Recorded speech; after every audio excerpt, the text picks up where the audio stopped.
Television was really blooming by then. Live, great writers, wonderful directors, but tough to crack. You know, there was still that coterie of working actors that were doing both the theater and television. Television for me really happened after I had a couple of very successful off-Broadway shows in which I got recognition, and that led to what turned out to be 3 Hallmark Hall of Fame shows. The third being Alice in Wonderland, which was really a wonderful role and a lot of fun, wonderful fun with that. That was a very unusual experience because the little girl who was playing Alice, I can't remember, one of her parents or grandmother died during rehearsal the last few days, and they somehow didn't tell her. And I don't know whether they ever did or not before the show, but she just was a real trooper, and we were all, you know, terribly concerned, spent too much time probably watching her and making sure that she was standing on her own 2 feet.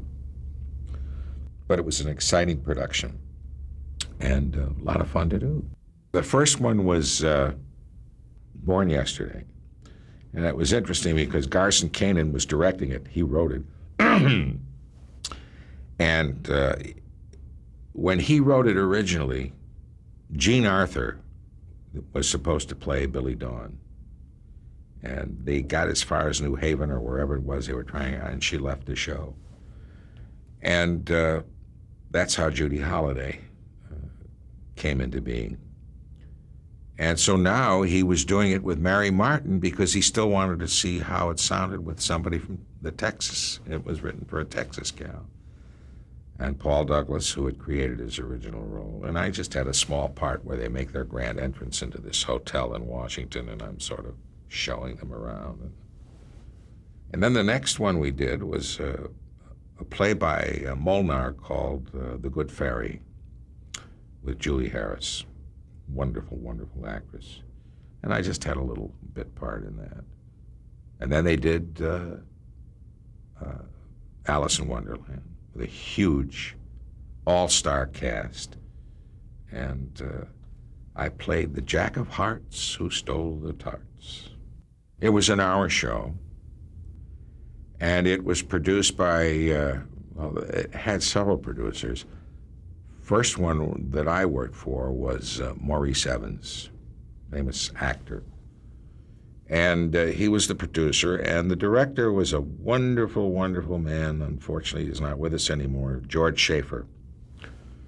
And ironically, he was partially responsible for me getting an audition for Fiorello many years later because I worked musical stock for him down in Dallas at the Dallas State Musical Fair.